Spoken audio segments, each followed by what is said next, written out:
In the last 3 decades, a remarkable change has transformed the face of the world's most populous country. The figures are mind-boggling. Since 1980, China's gross domestic product has increased by over 3,000%, from 300 billion to over 10 trillion. This boom has been fueled by the remarkable rise of China's manufacturing sector, symbolized by the ubiquitous Made in China mark on seemingly every factory-made product. In 1988, China's global trade was valued at 200 billion.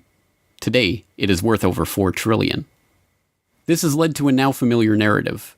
From a primarily poor and agrarian country, China is now increasingly urban, with a burgeoning middle class enabled by the Chinese Communist Party's relaxation of rules on private capital. This, we are told repeatedly, has led to more people being lifted out of poverty than ever before in the history of the world. China is honoring former leader Deng Xiaoping for engineering the country's rapid economic growth. Chen Wei-xiao is from Deng's home province of Sichuan. He says Deng's economic reforms made life better for ordinary Chinese.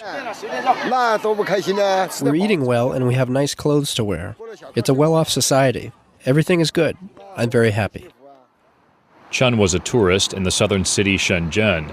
The city was China's first special economic zone, which offered preferential treatment for foreign investors and exporters wanting to cash in on the country's cheap labor.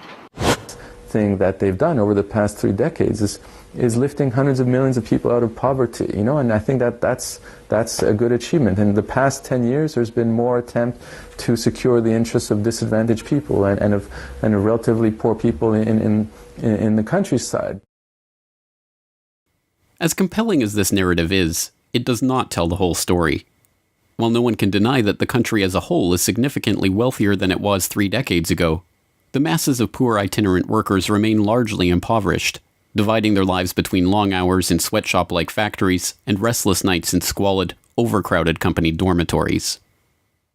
For the time being, China's most significant contribution to the global economy remains cheap, reliable labor.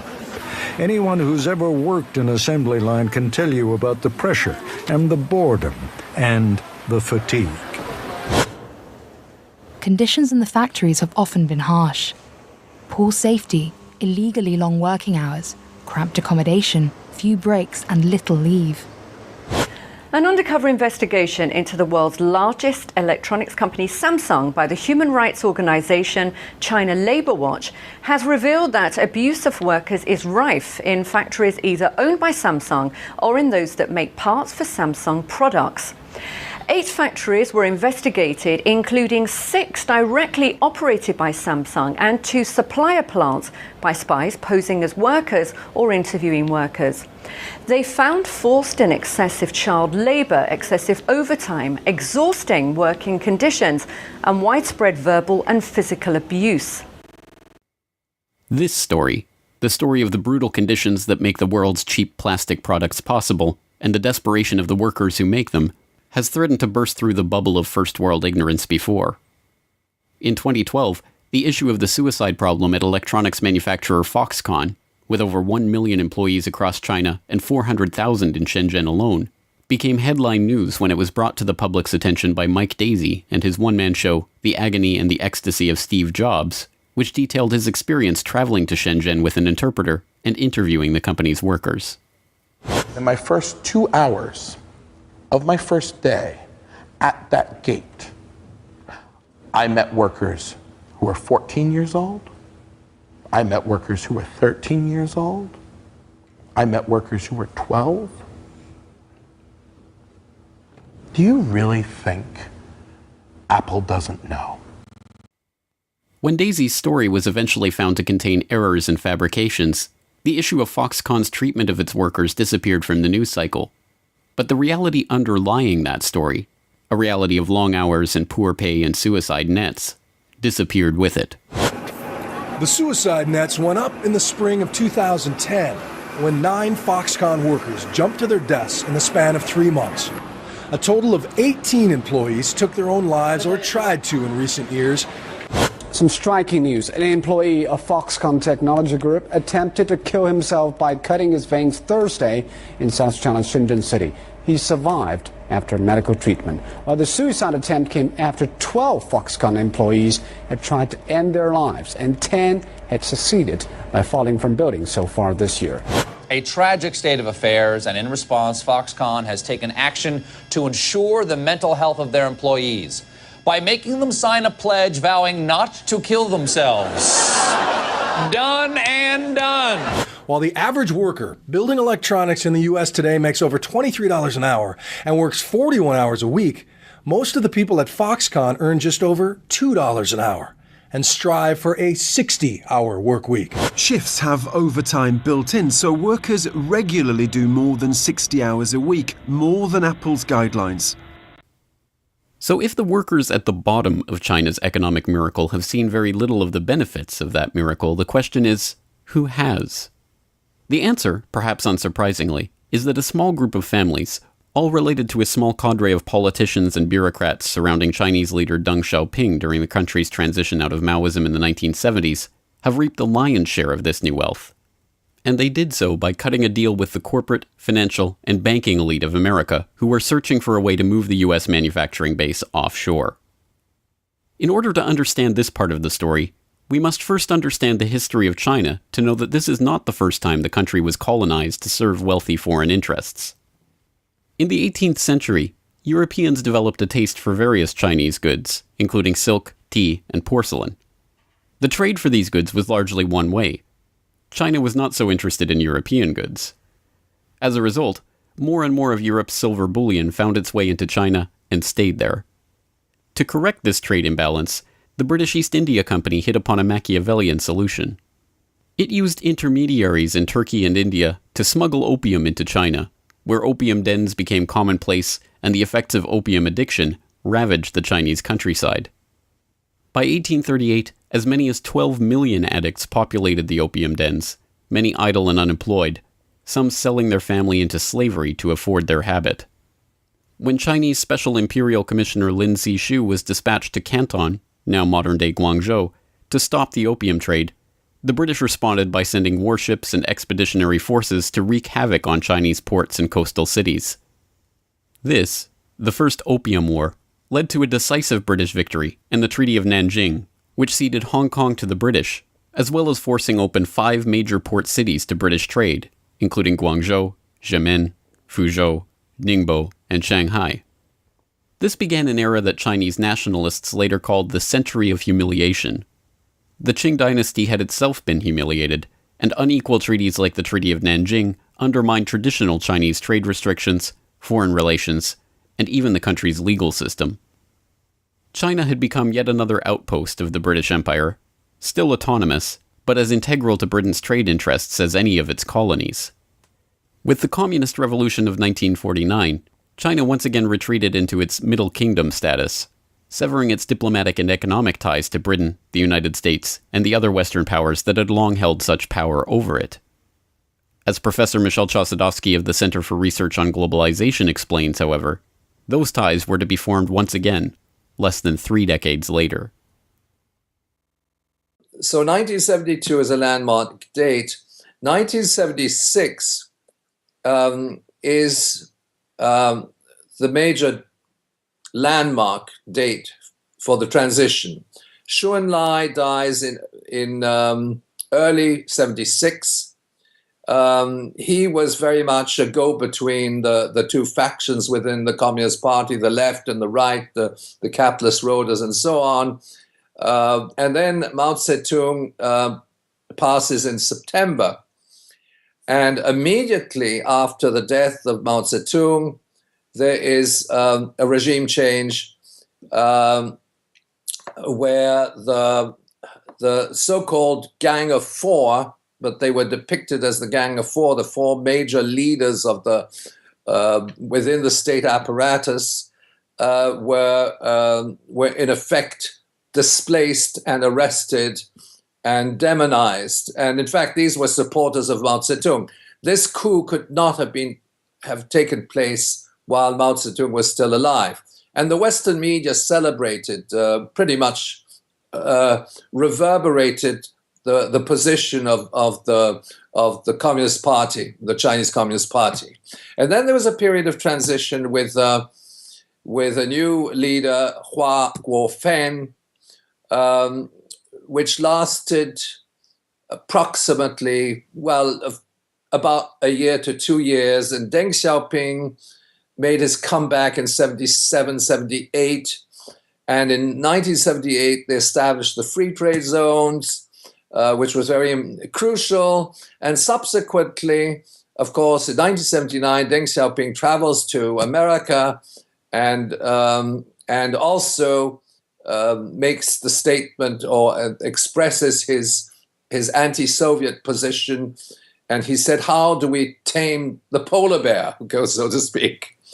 And then in the early 80s, you had some important landmark decisions. One was, I think, 83 was the new Chinese constitution, which abolishes the People's Commune, which ultimately was still how they managed to inscribe economic policies within the constitution is quite unusual in some regards. And then in the following year, in 84, they extend the special economic zones to much broader areas in what were formerly the treaty ports of the colonial or the semi-colonial period. Now that is, of course, very important because what they were restoring, and in the same cities, we're talking about Tianjin, Guangzhou, Shanghai, of course, and what they do is they restore areas where foreign companies can come in and invest. It's much more directed towards broader industrialization, technology. It's not limited simply to assembly line type of operations. But that was, of course, very crucial. Now, I should make a flashback to the 19th century, because in the wake of the Opium Wars, which started in 1839, without getting into the complexities of this war, there was a treaty, and there were subsequent treaties. The Treaty of Nanjing is 1842, which opens up China to Western merchants and investment and so on, including and then subsequently railways, public infrastructure and so on, and puts China's trade under the control of the colonizers, in particular Britain, and controlled the customs. Now, that particular structure was used as a model to restore the relationship to foreign capital in the wake of let's say, in the wake of Mao's death, what we might describe as the post-Mao era. And they use, in fact, the same terms, the open door policy. Now, the open door policy is an American concept, which was part of a treaty. It's the Treaty of Wanxia, which was signed shortly after the Treaty of Nanjing. And so there they reinstate the structures of trade which prevailed prior to 1949. The ringleaders of this transition are known in China as the Eight Immortals, Communist Party members who rose to prominence after the death of Mao Zedong in 1976, and centering on Deng Xiaoping, who survived a party purge during Mao's reign and took over leadership of the country in 1978. These 8 figures oversaw the opening up of the Chinese economy to Western financial and business interests, including a June 1980 meeting of Rong Yiren, chairman of then newly established state investment firm CITIC, and David Rockefeller in Chase Manhattan's Wall Street headquarters. The meeting, attended by the chief executives of nearly 300 corporations, charted a course for economic and technical cooperation between the economies of China and the US. In the following years, scores of Fortune 500 companies established headquarters in Beijing's new Central Business District, and foreign direct investment in China increased from almost nothing at the time of the transition in the late 1970s to $128 billion last year, making the country now the top destination for foreign direct investment in the world. As a result, The descendants of the 8 immortals now enjoy immense personal wealth and largely maintain the role of stewards of the Chinese economy. A 2012 Bloomberg special investigation examined 103 descendants and spouses of these immortals, finding that the families have diversified from control of state-run conglomerates into real estate development, private equity, and technology. 26 of those descendants, known as the princelings, ran important state-owned companies or held top positions in them, with 3 of the most important heading or running companies with access to $1.6 trillion in capital.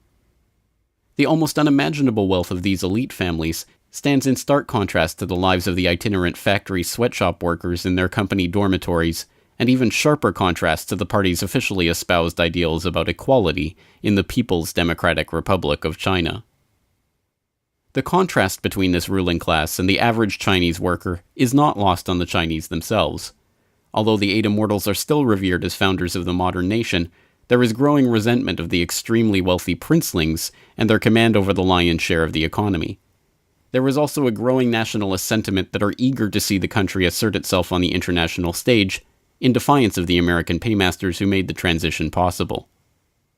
Professor Michel Chossudovsky notes this tension within the Chinese leadership's own ranks. China is, in some regards, an industrial colony. I use that quote unquote, but at the same time, it is an upcoming power on the global stage. And I should mention that emerged also in the wake of the Cold War, where China's alignments particularly vis-a-vis the Russian Federation, had changed dramatically to what they were in the during the Cold War era, and in the late 90s, particularly in the wake of the death of Deng Xiaoping and the demise of and the change of government in the Russian Federation. In other words, when Vladimir Putin became president, there we have a consolidation of an alliance between the Russian Federation and the People's Republic of China, the development of the Shanghai Cooperation Agreement, and so on and so forth. And another very important dimension in the late 90s, ironically, just after Deng Xiaoping passed, there's an increased confrontation in the Taiwan Straits. Of course, there was always confrontation in the Taiwan Straits, but then it was at that point that China developed its military cooperation agreements with Russia, and started to build up a naval facilities in the South China Sea to counteract U.S. threats, and then, of course, we had a very major shift in geopolitical relations. I would say as of the late 90s, early 2000, early 21st century, which is increasingly towards confrontation between China and the United States. But I should qualify that, because when you go to China, you have a very pro-American intelligentsia, the peoples in the universities and so on. The School of Journalism of Tsinghua University is supported by Bloomberg. People at the Academy of Social Sciences are very much tied into Western values and so on and so forth. So that, in fact, I would say the leadership is very much divided. America is very visible. Western capital is very visible throughout China, but at the same time, it's more at the geopolitical level that there's confrontation. And I think that the Chinese say, well, we're a capitalist economy in our own right. We're not going to be a subordinate colony of the West. But if you look at the actual mechanics of foreign trade, they still are, because they're producing commodities for the world market, and they are sort of feeding the non-productive structures of Western capitalism. The growing tensions in the South China Sea and the Asia-Pacific generally are real. They are palpable, and they are impossible to miss. The world is being prepped for a confrontation of some sort between the world's superpower and its growing rival in the East. But this confrontation, like every major world conflict before it, is largely bankrolled and even encouraged by the financiers and businessmen on both sides who cooperate with each other. For the time being, China continues its role as America's neocolonial outpost, a manufacturer of the cheap products that the US increasingly relies on, and a willing recipient of the US Federal Reserve notes and treasuries that represent the paper promises of the current world economic order. The only question is how long this relationship will last, and what it will look like when it ends.